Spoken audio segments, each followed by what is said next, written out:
नमस्कार, आप देख रहे हैं द न्यूज़ 15। मैं हूं शुभांगी और आइए नजर डालते हैं आज की 15 बड़ी खबरों पर। महाराष्ट्र और झारखंड में चुनाव प्रचार का शोर थम चुका है। 20 नवंबर यानी बुधवार को वोटिंग है। इसी के साथ लोगों को चुनावी नतीजों का भी इंतजार रहेगा। बता दें कि 288 विधानसभा सीटों वाले महाराष्ट्र और 81 सीटों वाले झारखंड राज्य में बाकी बची 38 विधानसभा सीटों के लिए मतदान होने हैं।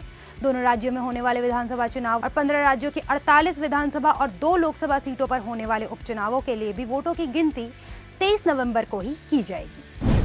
महाराष्ट्र में विधानसभा चुनाव 2024 के लिए बुधवार को मतदान होने हैं।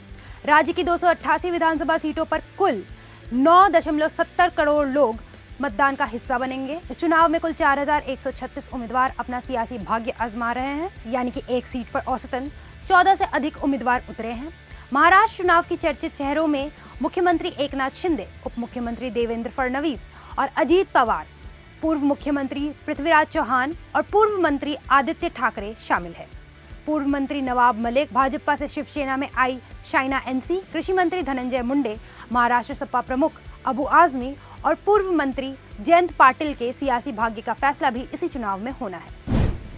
उत्तर प्रदेश इलेक्शन वॉच और एसोसिएशन फॉर डेमोक्रेटिक रिफॉर्म्स ने उत्तर प्रदेश विधानसभा उपचुनाव के 9 निर्वाचन क्षेत्रों से चुनाव लड़ने वाले सभी 90 उम्मीदवारों के शपथ पत्रों का विश्लेषण किया, जो गाजियाबाद, करहल, खैर, कुंदरकी, मंझवा, मीरापुर, फूलपुर, सीसामऊ और कटहरी निर्वाचन क्षेत्र से चुनाव लड़ रहे हैं। UP election watch and ADR के मुख्य संयोजक संजय सिंह ने बताया कि आपराधिक मामलों में रामवीर सिंह, जो मुरादाबाद के कुंदरकी से भारतीय जनता पार्टी से चुनाव लड़ रहे हैं, उनके ऊपर सर्वाधिक 6 आपराधिक मामले दर्ज है। दूसरे नंबर पर आपराधिक छवि के उम्मीदवार में मोहम्मद रिजवान है, जो कि कुंदरकी से समाजवादी पार्टी के उम्मीदवार है। इनके ऊपर 3 आपराधिक मामले दर्ज है। तीसरे नंबर पर दीपक तिवारी है, जो बहुजन समाज पार्टी से मंझवा के उम्मीदवार है। इनके ऊपर 5 आपराधिक मामले पंजीकृत है।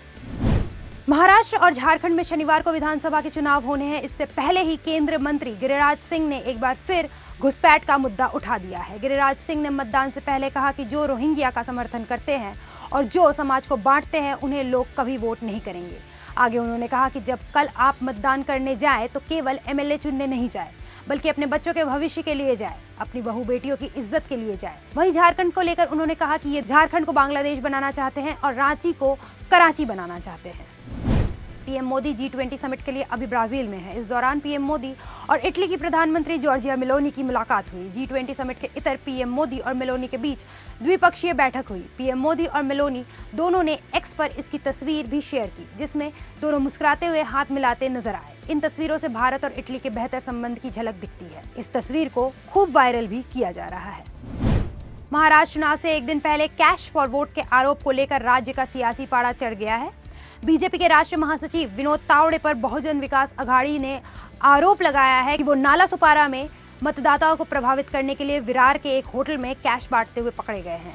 बीवीए ने दावा किया है कि विनोद तावड़े के बैग से कैश के अलावा लाल डायरी भी मिली है, जिनमें उन लोगों का ब्यौरा लिखा था जिन्हें पैसे दिए गए हैं। विपक्ष ने इस मुद्दे पर बीजेपी को घेरा है।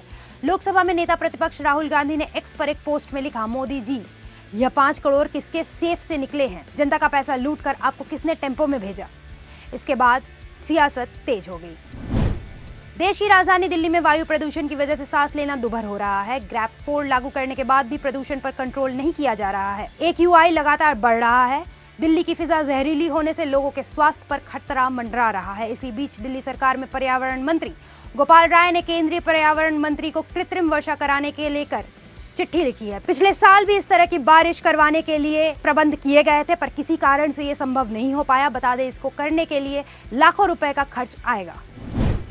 राष्ट्रीय राजधानी क्षेत्र दिल्ली की हवा जहरीली हो गई है, तो कांग्रेस नेता शशि थरूर ने बेड़ा उठा लिया इसका। उन्होंने दुनिया भर में वायु गुणवत्ता सूचकांक मतलब AQI का हवाला देते हुए कहा कि दिल्ली की हवा दुनिया के दूसरे सबसे प्रदूषित शहर ढाका से भी 5 गुना ज्यादा खराब है।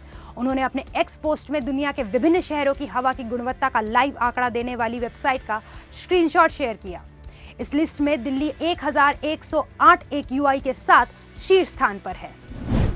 झारखंड के विधानसभा चुनाव में इंडिया और एनडीए गठबंधन में कांटे की टक्कर है और दोनों गठबंधन के नेताओं ने फिर से सरकार बनाने का दावा किया है। बीजेपी ने ऑल झारखंड स्टूडेंट्स यूनियन के साथ गठबंधन किया है और अपने सहयोगी दलों जेडीयू और लोक जनशक्ति पार्टी को भी हिस्सेदारी दी है। दूसरी ओर झामुमो और अपने सहयोगी दलों कांग्रेस, आरजेडी और वाम दलों के साथ चुनाव लड़ रही है। बीजेपी की कोशिश किसी भी कीमत पर झारखंड में इस बार एनडीए की सरकार बनाने की है। इसके लिए पार्टी ने केंद्रीय कृषि मंत्री और राजनीति का लंबा अनुभव रखने वाले शिवराज सिंह चौहान और असम के मुख्यमंत्री हेमंत बिस्वा शर्मा को जिम्मेदारियां दी हैं। भीम आर्मी चीफ और नागीना से सांसद चंद्रशेखर आजाद रबुपुरा के भीकनपुरा में हुए दलित युवक की हत्या के मामले में पीड़ित परिवार से मुलाकात करने पहुंचे। वहां उन्होंने सीएम योगी आदित्यनाथ पर हमला बोलते हुए कहा कि इतना असंवेदनशील मुख्यमंत्री मैंने कभी नहीं देखा। ये केवल बांटने की और काटने की ही बात करते हैं। 10 बच्चों की मौत के बाद मुख्यमंत्री हंस हंस कर प्रचार कर रहे हैं। इनको केवल सत्ता ही चाहिए। ये पीड़ित परिवारों से मिलना नहीं चाहते। वहीं उपचुनाव को लेकर भी आजाद ने बयान दिया है और कहा है कि चुनाव सर पर है और कई जगहों पर पर्चियां भी नहीं बांटी गई है। जगह जगह पर लोकतंत्र का गला घोटा जा रहा है। उत्तर प्रदेश में खुलेआम गोलियां चल रही है और इस कानून व्यवस्था को अच्छा बताना एक मजाक है। दिल्ली का मशहूर हिमाचल भवन शहर की पहचान बन चुका है। इस भवन में हिमाचल से आए हुए लोग रुकते थे।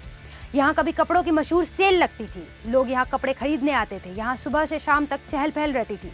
ये भवन दिल्ली के मंडी हाउस में मौजूद है, लेकिन अब यहाँ पर जल्द ही सन्नाटा पसरने वाला है। इसके पीछे बड़ी वजह है। दरअसल आपको बता दें कि दिल्ली के हिमाचल भवन को कुर्क करने के आदेश जारी हो गए हैं। 64 करोड़ रुपए का बकाया ना चुका पाने की वजह से हिमाचल हाई कोर्ट ने दिल्ली के हिमाचल भवन को अटैच करने के आदेश दिए हैं। फिलहाल गेट पर भी ताला लगाने की तैयारियां शुरू कर दी गई है।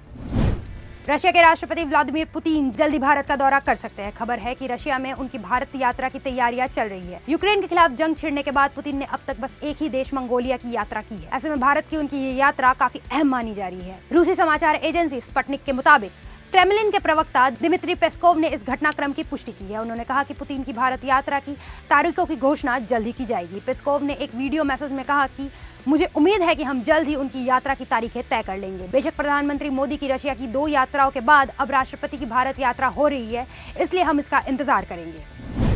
महाराष्ट्र और झारखंड में विधानसभा चुनाव अब अंतिम पड़ाव पर पहुंच गया है और इधर राष्ट्रीय राजधानी दिल्ली में सियासी सरगर्मियां तेज हो रही है। केंद्र शासित प्रदेश दिल्ली में फरवरी 2025 तक विधानसभा के चुनाव होने हैं और इससे पहले सियासी तापमान बढ़ने लगा है। नेताओं के दल बदल का सिलसिला भी तेज होता नजर आ रहा है। दिल्ली में दल बदल एक्सप्रेस ने रफ्तार पकड़ ली है। पिछले 10 दिनों में ही लगभग आधा दर्जन नेता अपने पुरानी पार्टी का साथ छोड़कर दूसरे दल का दामन थाम चुके हैं। ऐसे नेताओं की लिस्ट में दिल्ली सरकार के मंत्री रहे कैलाश गहलोत से लेकर मतीन अहमद और वीर सिंह धिंगान तक कई कद्दावर नेताओं के नाम हैं। इनके साथ ही तीनों पार्टियों का दावा है कि कई दूसरी पार्टियों के नेता उनके टच में तो है। ऐसे में हमें आने वाले समय में कई और चीजें देखने को मिल सकती है। माधुरी दीक्षित 90 के दशक में सभी के दिलों की धड़कन हुआ करती थी। उनकी खूबसूरती, डांस और एक्टिंग के लोग दीवाने हुआ करते थे। लेकिन एक समय ऐसा आया था जब उन्होंने फिल्मों की चमक धमक को अलविदा कह दिया था। वो करीब 8 साल तक फिल्मों से दूर रही थी, जिसका कारण था डॉक्टर श्रीराम नेने के साथ उनकी शादी। वो उस समय अपने करियर के पीक पर थी, जिसका पछतावा उन्हें आज भी होता है। उन्होंने साल 2007 में बॉलीवुड में वापसी जरूर की थी, लेकिन उनका कमबैक थोड़ा फीका रह गया। हाल ही में आई उनकी फिल्म भूल भुलैया 3 ने सभी का दिल जीता और वो फिर दोबारा अपने फैंस को खुश करने में कामयाब हुई। फिल्म ने काफी सफलता हासिल कर ली है, जिसके बाद इसके चर्चे हर जगह हो रहे हैं। आईपीएल 2025 का मेगा ऑक्शन करीब है। जैसे जैसे 24 नवंबर की तारीख करीब आ रही है, उसके साथ ही ये बहस भी तेज हो रही है कि भारत के 2 स्टार खिलाड़ियों में किसकी बोली ज्यादा लगेगी। इनके नाम है ऋषभ पंत और श्रेयस अय्यर।